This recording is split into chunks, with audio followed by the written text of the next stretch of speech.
Hi, everybody. Welcome to ElectoramaWeekly.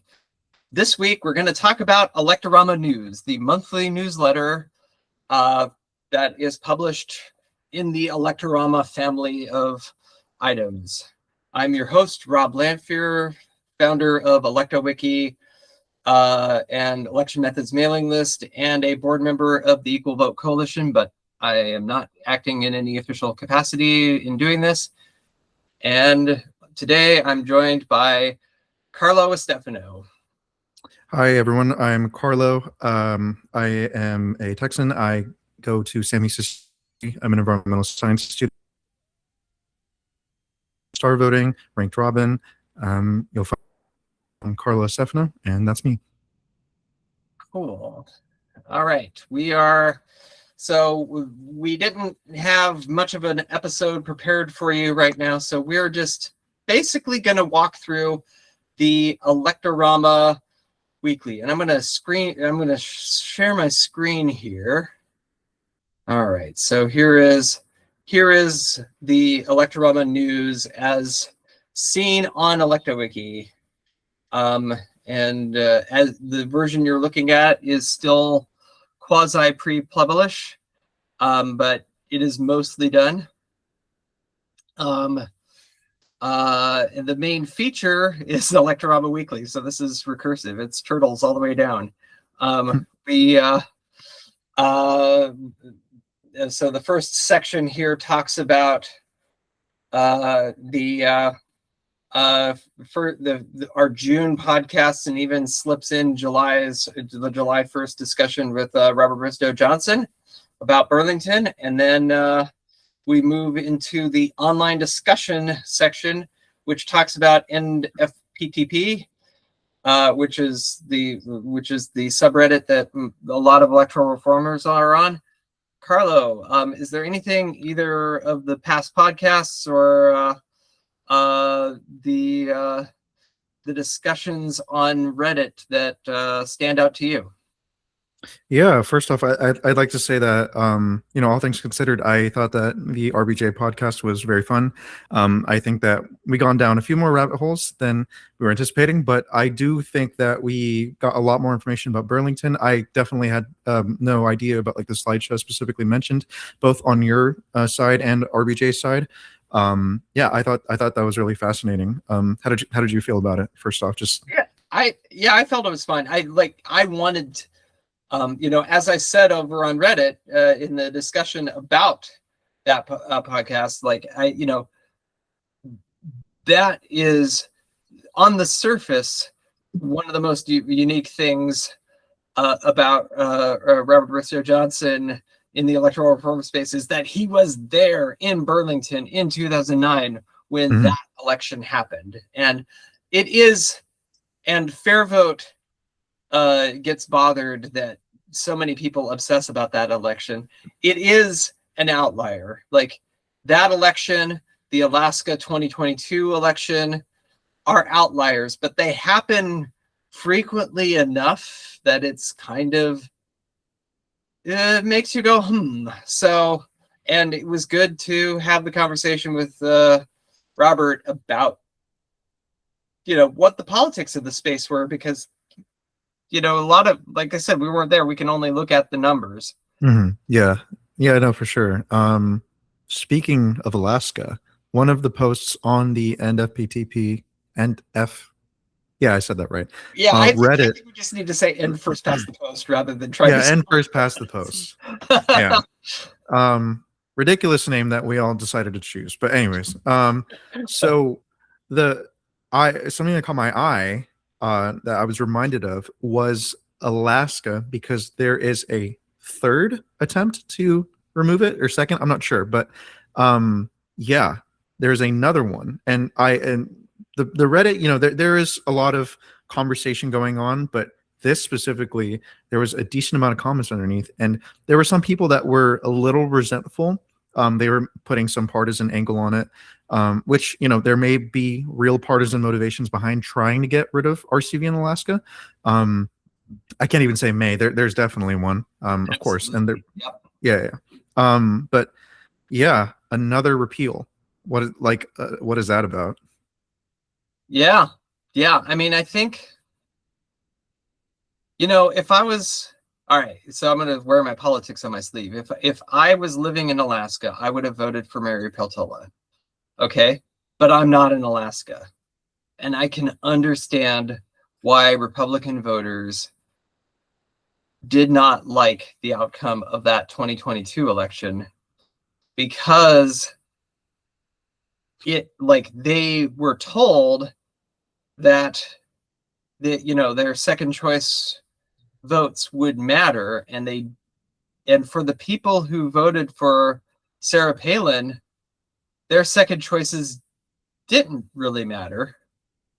And for the people who voted for Nick Begich as their first choice, like, a lot of them did not realize just how important it was to put their second choice down. The argument that Fair Vote makes is that, like, once people learn how the system works and they learn to, like, submit a fuller ballot, it'll all be fine. Well, the center squeeze still exists. I mean, it's certainly the fuller ballot will make it less likely that some of the most pathological outcomes will happen, but still, like, it's not a great precedent. Yeah, actually, our guest from last week, RBJ, was on that post specifically responding to someone who was defending IRV, talking about how it's nonpartisan. Maybe they were sort of venting about the partisan angle of trying to shut down RCV in Alaska. RBJ pointed out specifically what you're saying. The center squeeze effect will always disadvantage kind of that underdog election situation. And that was enabled by the RCV system that we had there. Even though arguably, is it true that Peltola likely would have beat Palin head to head? Yes. Yes. Okay. So it came at an interesting political time too, because had they have changed the system or not, we likely would have ended up with the result. But the problem is, at least for me, I'd argue that psychologically voters came in with a bit more of an optimistic intention that, wow, things can actually follow like a normal multi-candidate competition. This is what we wanted. This is what we fought for. And it didn't lead to those results, or at least it didn't feel that way. And that sparked this thing. So yeah, you were saying earlier that the RCV failures, they aren't that rare, but these high profile ones really do kind of spark these anti-RCV movements, whether they're partisan or not. I know that Governor Gavin Newsom also shut down RCV. I think there were a few other blue governors that shut it down too. But I thought that was very interesting. We're still having this conversation about Alaska, about RCV in Alaska. And it's hanging on. It's barely hanging on. Who knows if it'll stay through. But I thought that was particularly interesting. Yeah, it is. It's good. Oh, I didn't catch this thread before, or maybe I just didn't read it. The bottom two runoff. Bottom two runoff score voting. Yeah, this was a clever idea.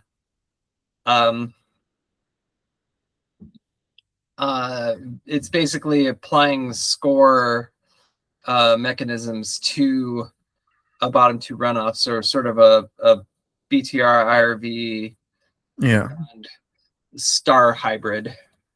It was kind of like almost like a reaction to Star not guaranteeing the Condorcet winner, but still trying to implement it in a way that might be feasible with the bottom two runoff, because there was some motivation behind the bottom two runoff with instant runoff voting.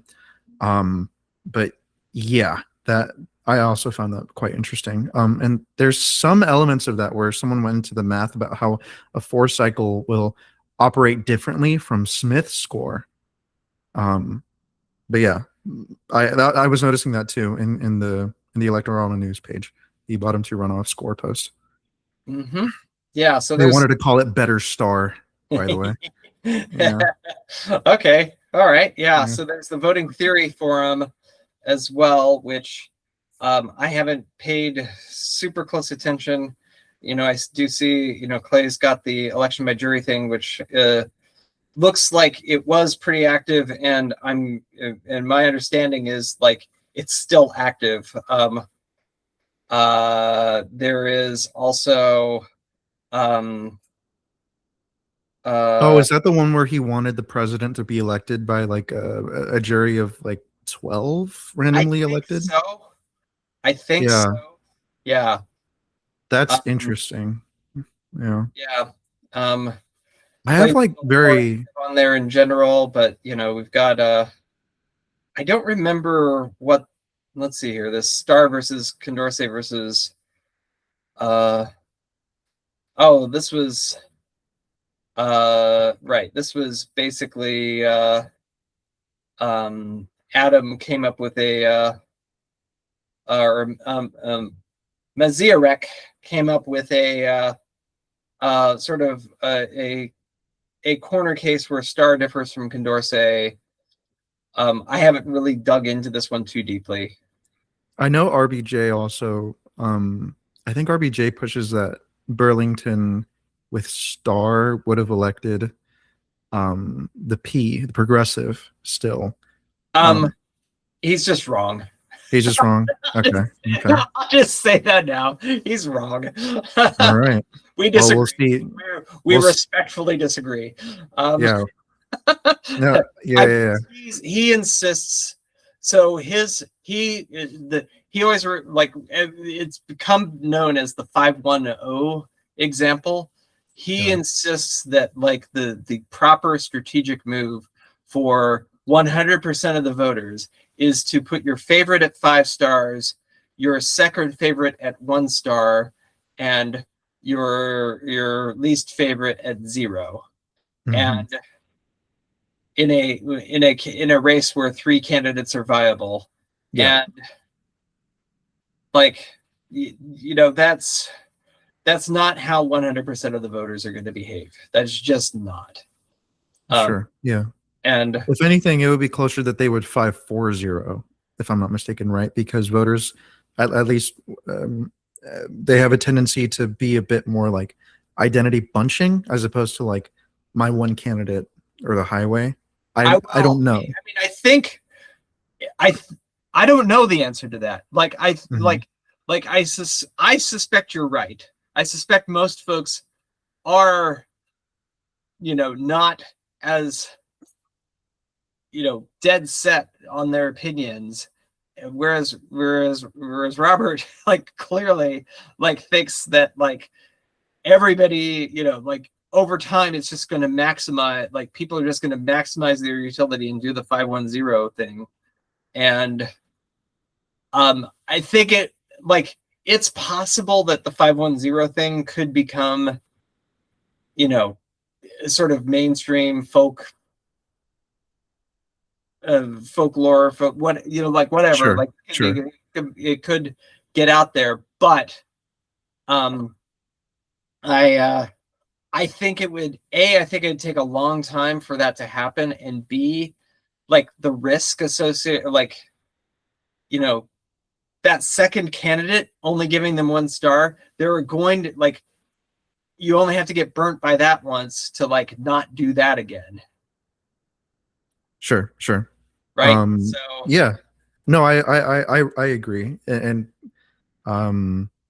we're still in that kind of point where we're just at that point where between now and maybe a decade or 2 from now, we can really see an establishment, hopefully soon, of Star approval, maybe even Condorcet, now that they're building their own advocacy with Better Choices for Democracy, where we can really put all these legends and boogeyman scenarios to the test, and really put these methods to the task in ways that they haven't been before, because it also would be a false narrative to say Star has never been tested in public elections in any capacity whatsoever for political issues. So I'm very curious to see that. And I'm not a RBJ. I would love to have more conversations about the 510 with you.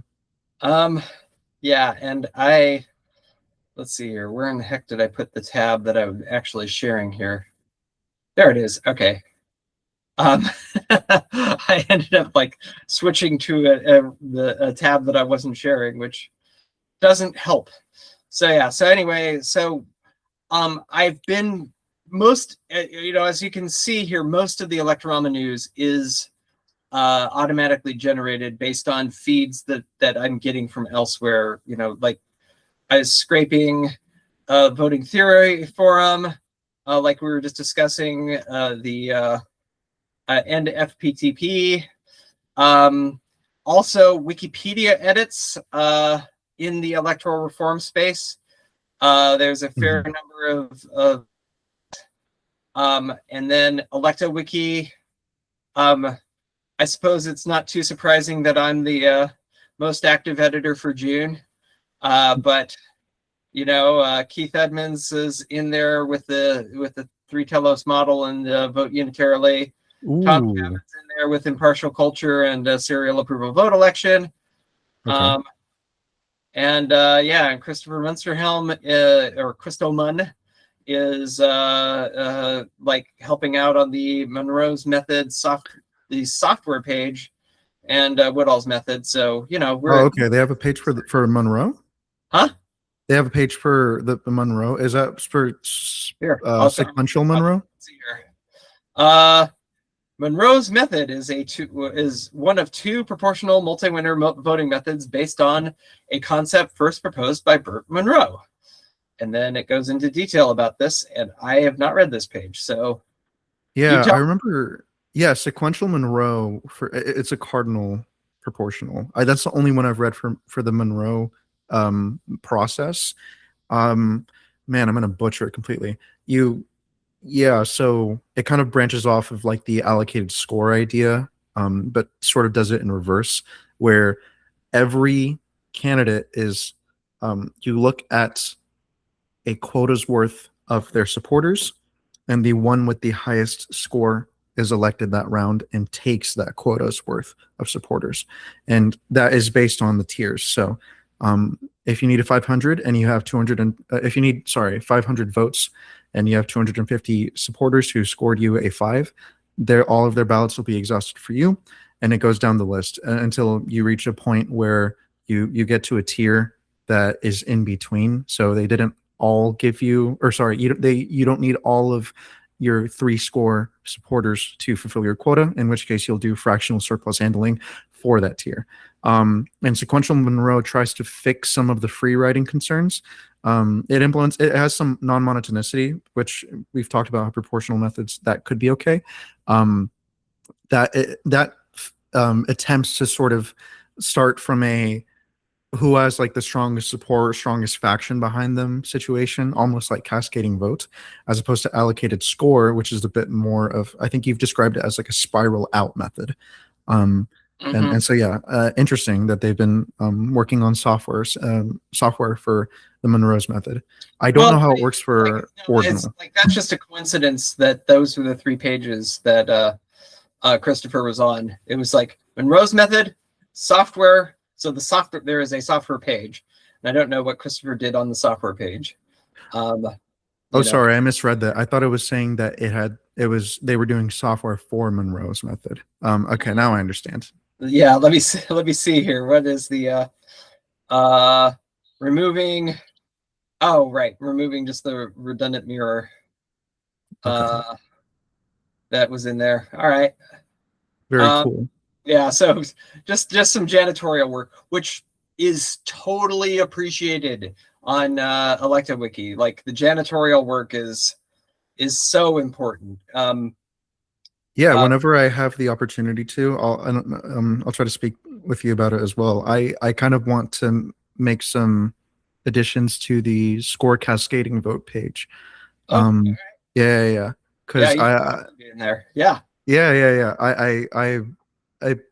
I'll see if the edits are liked or not. Maybe folks won't like it, but because I've been fascinated by that method. If it's factual, it doesn't matter if they like it, right? Like if you've got the facts on your side, that's what matters. Okay, there we go. And that's why we So, have the ElectoramaWeekly. That's why we have you here, Robla. Thank you. Yeah, no, so you're right. And this election methods mailing list is pretty active these days. I was a little surprised. The activity had died out for a few months, but like, yes, there's a lot of conversation on the election methods mailing list that admittedly goes way over my head, but I'm glad to be able to provide that forum for folks. And Yeah, so, for so that's the Electorama news. And it is a monthly thing, and you can sign up for the newsletter on Substack eventually. Well, I don't have the Substack link here, but there will be a Substack link when it actually publish it there. But if you go to the Substack edition, you get the ability to subscribe if you know which button to poke. And this is just a copy of the wiki. Is all that is. So, and there will be, and this video will be here in this spot on the Electorama News. A little bit of cross-pollination between Electorama News and ElectoramaWeekly. So, yeah, with that, I guess we should call it good. I'm Rob Lanphier. I'm Carlo Stefano. And thank you for watching ElectoramaWeekly.